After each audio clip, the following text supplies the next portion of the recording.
Oh, man. Another installment, another day, another dollars. FILLMOE Mike. This is the Wash It Back podcast. Yeah, man. It's been a while. I'm feeling kind of rusty, but I'm always up to do a dope interview with a dope person. My guy from a real San Francisco legend. You feel me? I met him first on a hoop court. You feel me? But he go by the name of PAYPA Boy. What's up, my guy? What's up, family? What's up with you? I just want to say real hustler, man. Thank you, man, for having me. Jack of all trades. Master of none. Thank you for being here, bro. Man, it's a blessing. Man, I got so much to ask you, man. But, first of all, who is PAYPA Boy? Tell us about yourself, man. Let's start there. Well, before we get this interview started, like I said, I just want to thank everybody, man, just for, acknowledging me, having me up here. It's been a long time out here putting a lot of work in, man. And I'm trying to put my footprint down for the next generation coming up under me and show them how things are done. So I want to first give these items to you. This was for you. Oh, thank you. Keychains. This stickers. Is hard. This is for you. Oh, thanks. I didn't know what size t-shirt you wore, so I bought a 2X and an XL. Some fresh socks. Bro. Appreciate it. Fresh lemonade for you also. I knew there was gonna be some more other co-hosts here, so I brought some smaller items for you guys. Man, appreciate the love. Big man. Frisco City of Dope Boys. Man, this is hard. You see it. Then before we get this podcast really started, I want to give a shout out to myself, the Trap God, my brother Larry June, my little bro goldn, Stretch, FILLMOE Mike, my day-to-day manager, everybody that I fuck with, doing this music run, Killer Squad, rest in peace, Mr. Brown, Killer Keys, Cam Cities, just the guys that rest in peace, Killer Keys, the Selskis, the Mr. Fabs, all these names I'm naming are people that I really groove and gravitate and build with. So that's another thing, man. We got to come up here and make sure to include our soldiers and our teammates, because it ain't just about me. It's about us. Facts. There ain't no I in team. But, to swing back around and double back on the question, who is PAYPA Boy? PAYPA Boy is a dream chasing, dope dealing individual on a bicycle. He's on a journey that's been one hell of a ride, and we're almost there. I'm out here delivering a message every morning. Extra, read all about it. I'm dropping off that dope at the front door, and I'm just, taking care of the people throughout my neighborhood and my city, man. I'm really holding us down, and I also want to give a shout out to Lil Yee, man. Get well soon, bro. In my prayers, I'm praying for you, Lil Yee. Pull through. Let me try this lemonade, because it is kind of how I see I'm sweating, man. I have to try the lemonade. I got to give it a taste test one time. Let me see. Yeah, this is a PAYPA Boy's fresh-ass lemonade, man. Oh, this smacking. This smacking right here. You put this, and it's dangerous, too, because put a little bit of drink in here, she ain't even going to know. No, I'm joking. No, we don't do that. But nah, she going to be definitely feeling good. Appreciate it, man. Yeah, you got a lot of stuff, man. So what's this? What's this right here? That's hard. This right here is that's hard. 420 friendly. This is just, some good smoke. That's sick. That's all it is. It's another side dish, to the whole buffet I got going on, man. And this is just man. Like this, man. The story, my story, of this musical dream chase, it all stems from, wanting to become a successful music artist. And, sometimes things don't go your way, but as long as you keep driving, you're going to get to where you need to be at, but it's just a different route. So I kind of came in this game ass backwards. I got all the product, the drinks, the clothes, the shop, all the product, everything, own artist, own record label, just doing my own thing, man, real independent, hand in hand with it, and that's where all this shit stem from, is just like me going to get it myself, not waiting for no label, waiting for nobody to invest in me. I come from San Francisco, man. That's land of the independence. Man. Us hustling ass niggas know how to get it. Right. Make something into nothing. What does being from San Francisco mean to you? And being from Lakeview? Man, San Francisco is just a real champion city.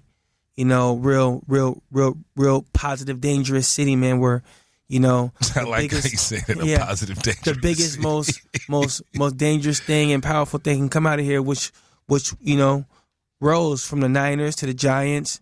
You know, we still claim the Oakland Warriors. Well, when Oracle bought the Warriors, they said they couldn't name them Oakland Warriors, so they've always been Warriors. Well, first it was the San Francisco Warriors. I'm Correct. big on this. Akizar. Yeah. Right. It was Frisco from Philly. Right. Then they moved to Cal Palace.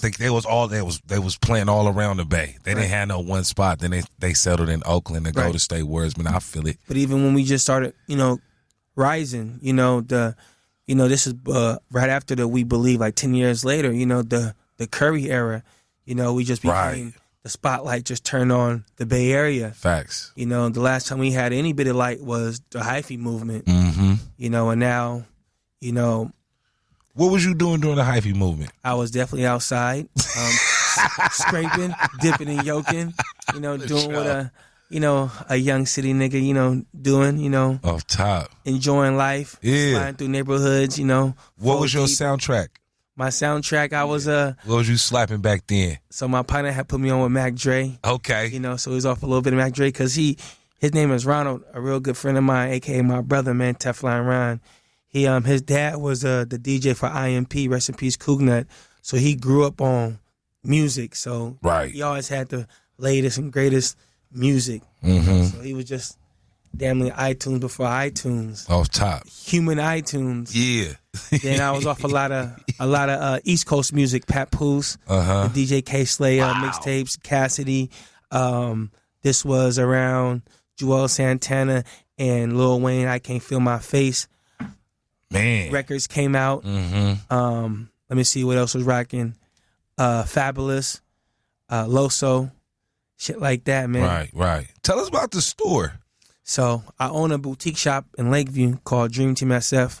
And how long have you had it? Man, since 2011. Man. Since 2011. You've been putting in work, bud. A lot of work, man, and that's considered like a real heavy power source of the city now, like a real urban PG&E, you know, spot, you know, because people come in here and get charged up. Yeah. What they see, what they have watched, and what is still growing from it. You know, my biggest, you know, accomplishment out of Dream Team is not just surviving through the pandemic and not just surviving in a dying city, but the upbringing of my first artist, which was named 24K goldn.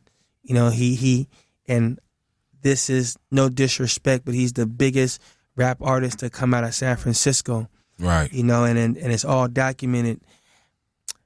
5 billion streams first year of the record. Damn. You know, 7 times platinum in China.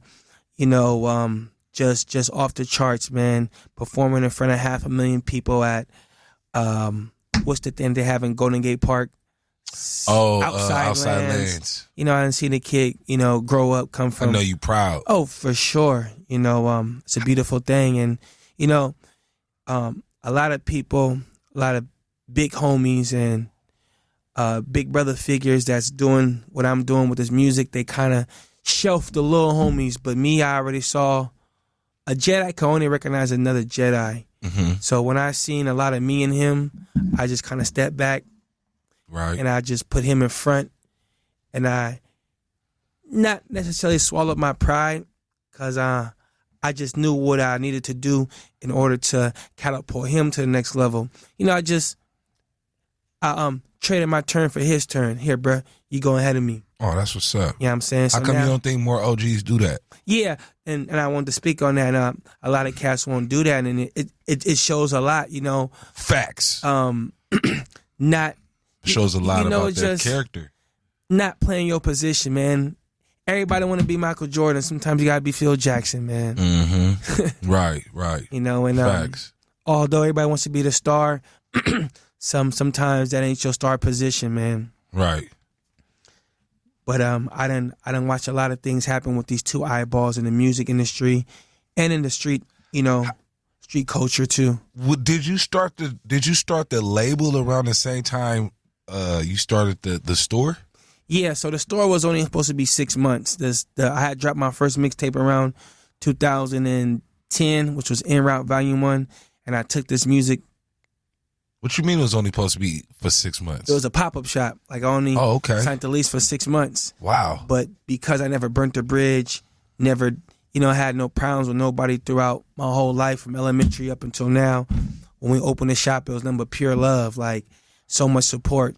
Even you guys came to come check me out. Shout out to DJ Black Mark. Right. And Shay, they all just came through, man, and just spent their black dollar with me, and everybody else kind of followed suit. And I didn't know what I was doing. Like, this was literally just to support the mixtape. Like, that was it, the music. Wow. And then from there, my hand got forced to learn this game with silk screening, DTG, DTF, DTG, tackle twilled, applique, 5-color process, all that clothing things. Like, I took it to the extreme on my Frank Lucas shit. Flew to China with friends of mine, went to the trenches, went to the real factories, in the mud with these motherfuckers, like, trying to get things right. Because that's how serious I was taking it, man, because I was kind of all in. All my chips was in. I took a lot of losses, but also won a lot too. But that's part of the game, You win some, you lose some. But, the real champ keeps balling. Right. Facts. Speaking of 24K goldn. Correct. That's his name. His real name is goldn. Okay. His real name is goldn. His parents' name is goldn. That's what's up, But man. then since he met me, I was like the first nigga to start running this. That's a platinum plaque, people. Gold. It's gold? Oh, my bad. This was his first ever RI gold plaque, period. And he gave it to me. But he's definitely diamond and platinum. Man. You know what I'm saying? 7 times. I'm talking about, he has other records, but this was a gift from him. This was his first ever RI gold record. And how did you meet? How did you meet him? He came into my shop at the age of 13th on his 13th birthday. And, it's been up ever since. He just came in, seen the shop, see how cool I was. Just kept coming back and back. And we went from different events, Sneaker Con, to these events, to Dunk Exchange. Come on, little bro. And he used to just watch me in my personal studio upstairs rapping. And one day he just said, "Big bruh, teach me how to rap." And I said, "I got you, bro." For sure. Turned that little nigga up and look at him now. Nah, so you was talking about like you trying to build a legacy. Like, cause I remember like I said, I remember hooping with you at, like, I think we was at Soma somewhere. Anyway, make a long story short, like, and then one day I seen you on Instagram, I seen you go viral or something. I was like, damn, my nigga Donald, he like blew, like, it seemed like it just kind of like came out of nowhere, but that's never the case. Like, was it the sneakers that kind of blew you up, or was the Dream Team SF that kind of blew you up? The sneakers, it was that Yeezy wave, man, because that Yeezy became, this was like, so that Galaxy phone posit that had dropped about 13 years ago, it was a real big disruption for the sneaker game, and that's what got everybody's attention, and then after that, Kanye had announced his depart from Nike and start rocking and rolling with Adidas, and that's like when the whole culture has shifted to more like that dad type style, the more earth tone colors, the green, the browns, the olives, the mauve, the mom colors, not really that bright. Dope boy sneakers was not really popping no more. A lot of brands was doing a lot of running shoes. New Balance started to creep in, A6 and all these other brands, these, I think they're called Noctas, those running shoes that everybody's rocking now. But, these 350 Yeezy Boost, nobody could get them, and I was fortunate enough to have somebody in my corner that gave me the juice, and I just really ran with it. Like, I was the only nigga with these sneakers. You're gonna come through me. That Adidas store had them. Nobody in San Francisco, so you had to come see me. And, me being a street nigga, black nigga at that, we always get looked at as like the black sheep. Oh, those gotta be fake. Them ain't real. So I start playing with niggas. Every day that y'all consider these things fake, I'm charging the extra 50.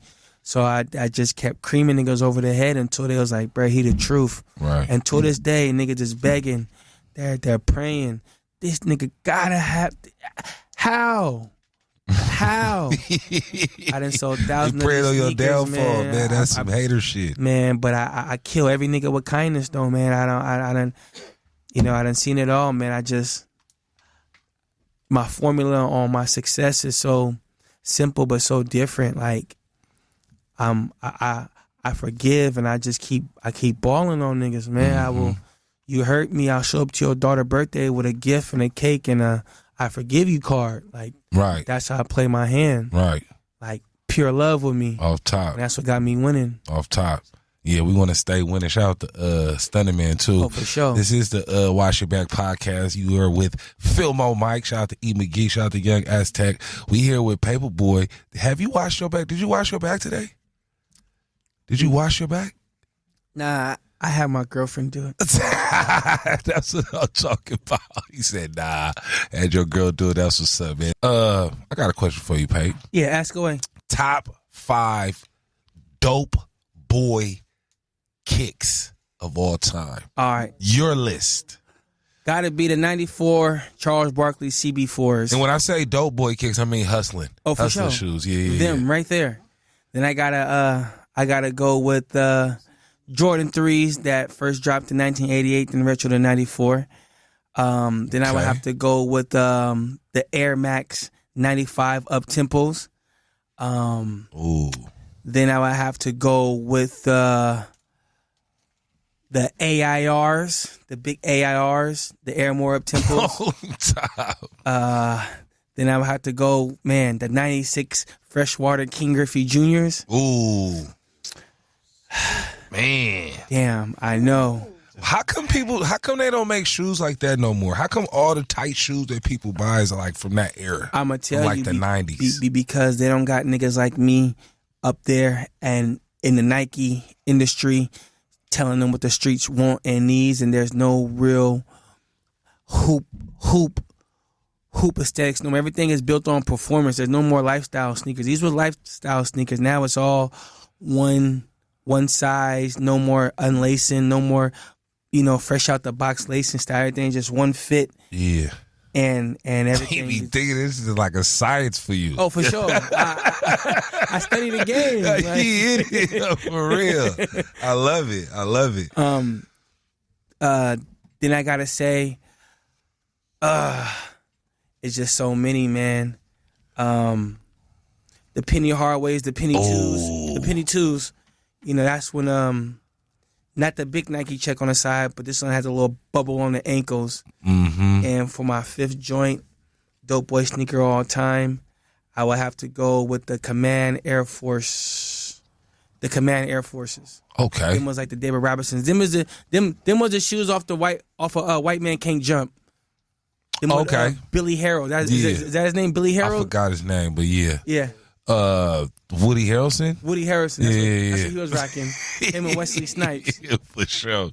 Hell yeah. Speaking of Wesley Snipes, you got the Demolition Man haircut jumping off right now. Yeah, because what inspired that? And when you gonna get the finger waves back, blood? You was killing them with that. I know, man. That's a different era. Did people used to go to you be like, "Can I touch your hair?" All the time. But it was always so wet and silky because my grandma was doing my hair, and so I was getting my shit done like every 6 days. Off top. Whipped and dipped. But every so often my whole image changes. I don't know why. It's just kind of I just do it. But this whole new look of mine with this blonde hair, I'm on like some real Demolition Man shit. I'm here to destroy everything in my pathway for a greater cause and a better cause. And I'm considered a villain now. Because it's either you live long and die a hero, mm-hmm. or you live long enough to become the villain. And I have lived enough to become a villain, and that analogy comes from I do so much for everybody. I got you. You. 100 things, 1,000 things I say yes to. As soon as you say no, bitch ass nigga, right. He ain't cool, he changing on me. Well, yeah, I'm all that now. So fuck it. Right. I'm the villain now. Come on. I'm the super villain. Mm-hmm. I embrace it. Yeah. I got a question for you. One thing I noticed about you, you're a proud black man, but you love Asian and Chinese. Is it Chinese culture specifically? Well, just respect the culture. I love that you show them a lot of love, and you always shout out your people, man. Yeah, just the Asians in general. Period. During my elementary years, I went to school at Yaloa from kindergarten to 5th grade, and I was like in the heart of Sunset right there by the zoo. And I grew up with a lot of Asian friends, you know, and they turned me on to a lot of things like sushi, you know, just different type of toys, different type of snacks, you know, all type of cool shit. Their little pencil boxes, all type of shit, man. And I spent almost 1,000 days of my life with them, you know, from K to 5th grade. That's a long time. Right. You know, and then I always had the, you know, 2 sets of friends, my blacks and my Asian friends. And, you know, I was always doing cool shit. And, you know, I like cool shit. I was never the hardest nigga out the crayon box. You know, I'm not no sucker, but, you know, like I said, I'm not no big controversial type of nigga, man. I love hard, man. And these Asians have been, you know, I'm that one friend that the Asians have that be like, man, cool. That nigga cool. You got that cool friend, like the coolest nigga out the pencil box now. And you never know who you gonna need in the future, what they can do for you. So that's why I never burn bridges. And these Asians of mine have been so helpful to me in the car culture, the clothing culture, you know, being great supporters, not asking for discounts, showing me different ways, you know, just pouring into me because of the love and respect I give them. And, you know, this is just, regardless, it's not me just picking to fuck with them. It's just, I fuck with everybody, but my connection with them is so heavy and so locked in because we spent so much time together. Nah, for real, for real. Shout out my guy PAYPA Boy in this thing, man. It's the Wash It Back podcast. FILLMOE Mike in here. That album cover is sick, bro. Yeah. So this is my first album, man. My debut album. I have no radio play. I have this is just real organic, hand in hand. This is real. The era of posters on all poles, flyers on cars, guerrilla marketing. Guerrilla marketing. This is tapes, cassettes, vinyls. This is putting my own bread up, written the venue. Here go a listening party. This is pretty much give. And maybe album number 2 is when, boom, here we go, y'all. Round 2. It's double platinum out the gate. I might have Christina Milian and Taylor Swift on a record. Like, with me, I really got a Wheel of Fortune type of life. You spin it, anything liable to happen. I'm liable to have Jesus singing on the hook, I swear to God. You know, Moses on the 1s and 2s. You know, man, I'm telling you, man, just to have Jadakiss on my shit, and then my partner Larry June, and then obviously my little bro goldn on here, man, is just... How long the album took? Oh, man, I've been working on this album for about 4 years. Huh. Because I tried to rush it, but a real good partner of mine, Stretch, and I love you, Seaside Stretch, man. Shout out to Stretch, man. Shout out to Stretch. Real legend, man. Definitely. He said, this is a very important, this is your rollout debut. You just can't be like, here goes my album, guys. Like, you got to build around it. So I took my shit back, and I was like, you know what, you're right. And I just been building around it. You know, I got about 25 singles locked and loaded to shoot as soon as this shit dropped. 25 singles? Yeah. Damn. Well, because that's the new thing now. You don't just do this is a full body project, full body of work, 13 records, but I got stuff in records, on deck just records that keep feeding. Like I might give y'all 5 new records every day this week and then hit you over the head with the album like wow. Right. You know, double smash y'all.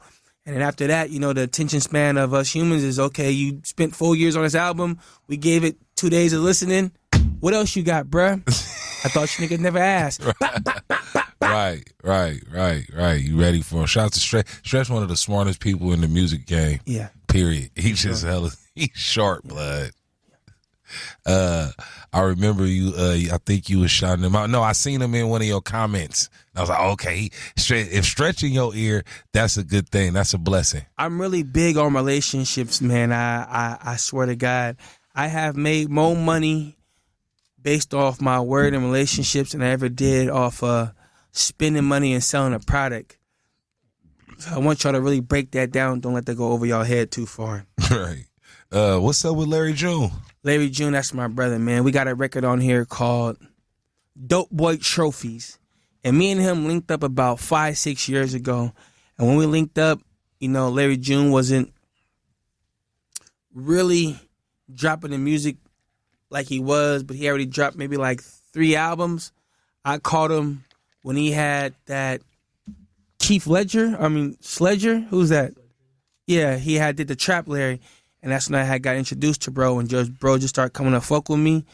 You know, and after that, we just linked up. We did a record called Digital Dash many years ago.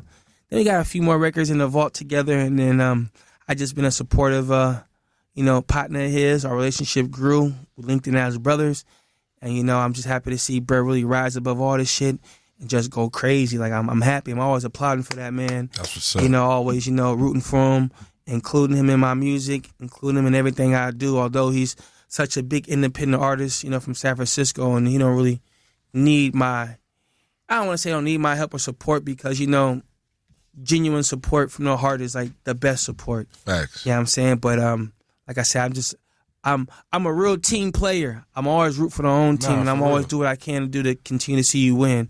But he just dropped that new album with him and Alchemist and 2 Chainz. That shit. So I make sure to go pick that motherfucker up, man. Yes, sir. Paper Boy here, top 5 Mount Rushmore, actually. Mount Rushmore Frisco rappers for you. Frisco? Yep. Man, I gotta put am I allowed to put myself up there? Yeah. Okay, go ahead and carve me right there in 4K. Bam. Okay. I'm gonna put my partner Killer Keeks, man. Rest in peace. Rest in peace to I'm Keeks. gonna throw my favorite artist up there. His name is Teflon Ron. San Francisco. Let me see some more. Man, I can't even hate, man. Damn. Man, Cam City is also one of the greats. Cam City. Wow. He had a lot of emotion, man, and we don't know what happened, but I advise him to come back to the game, man, because you was a great artist and you still are. If you got a real passion for this music shit, bro, come on back, man. It's an open game, bro. And my 5th Mount Rushmore, San Francisco artist. Yes, sir. Man, he was nice, man. Messy Marv was a monster, man. Definitely. He was an animal, man. For real. Mess was hard. That is hard. Yeah, man. Couple more. I got a question for you. When you gonna hook up the gumbo again, bro? Man, so like I said, I'm real big on community, man. 100-gallon pot of gumbo. You know what? I'ma bust that motherfucker out this year, man. We gonna get it cracking. So make sure to pull up. All y'all pull up, man. The whole city invited. I advise y'all to bring Tupperware. What's your gumbo? What's in my gumbo? Yeah, what you put in yours? Just straight mild sausage. The chicken wings, hella crab meat and hella shrimp, and that's really it. And just the gumbo mix and hella rice on the side. Gotcha. I don't do no corn. I don't do no okra. Yeah, I don't do that either. I don't do no oysters. I done seen a lot of different styles of gumbo and just don't hit, man. But I'm being honest. Everybody can't cook, man. I mean, it's like that though. I haven't been too impressed by anybody's gumbo but my own, because my grandma taught me this. Like, before she passed away, I said, Gram, teach me how to bust this down. And she said, I got you. Bust it down one time, man. That's what it is. 100-gallon every Christmas. For sure. In front of the shop. Man, I know I seen that one time. I was like, man, I'm finna pull up. I didn't make it though, man. It was looking hella good though. It was looking delicious. It's always off top. Anyway though, man, Paperboy in here. What's next, man? Before we let you go, let the people know what's cracking. What's next for me, man? So when the album drop, I'm doing the most, man. I'm the record release. The 21st. Listening party is the record release is on the 21st. Record release party is on the 29th. This Saturday. This Saturday is the 29th. But on the record release party, I'm letting everybody perform. All my friends perform, from the Chezzies, the DPs, the Grando. Shout out to my partner Grando too. Spanish artist going crazy. Cuddy, a great producer of mine too. Tef is going to be performing. My little partner Speedboat, Lil Dupe. Just getting everybody opportunity. I will not be performing because I'm doing what you call a Jay-Z unplug for my hand-picked solid 75 people. I'm going to perform in front with a live band and just give y'all a gourmet dinner, champagne, and a nice setting. I like that. And this is how I want to roll out for you guys. Thank you. I'll be there. Oh, for sure. Invite only. I got you guys with a +1, and that's how I'm coming. Like, I'm building this. I'm building this music platform of mine, brick by brick, one person at a time. I don't need to come out and pray I sell 10,000 records first week. I don't give a fuck if I sell one record. I could sell 1,000 T-shirts in 10 days. Yeah, I'm talking about, and I'm fine with that. Right. It's other sources of income. I really got a heart and a passion for this music, but it's really time. It's my time to really start smashing niggas over the head with this music of mine, because I got a lot to say, and I got a lot to add to this game, and I am... Keep building that legacy. For sure. I'm on the forefront now. You know what I'm saying? It's a lot of cats that was on there and didn't really do what they were supposed to do, but I'm coming with a clear plan, and I got a team, and we all starving. Off top. Well, we appreciate you repping the city, man. You make us look good, bro. Keep hustling, keep doing your thing, and don't forget, watch that back. I love you. Thank you, brother. Love you more, blood. My nigga PAYPA Boy, man. If you don't know, check out the shop, Dream Team SF. What's the address again, one more time? 1018 Broad Street, SF, California, 94112. I'm on the corner. You can't miss it, man. We got 5-star reviews on Google, so Google it. Off top. We have to have you back on. We're going to talk about the cars next time. Anytime, brother. Off top. It's all love. PAYPA Boy, man. Y'all be smoothly. Don't forget, watch y'all back. We'll be back for another installment. Peace. Frisco, stand up.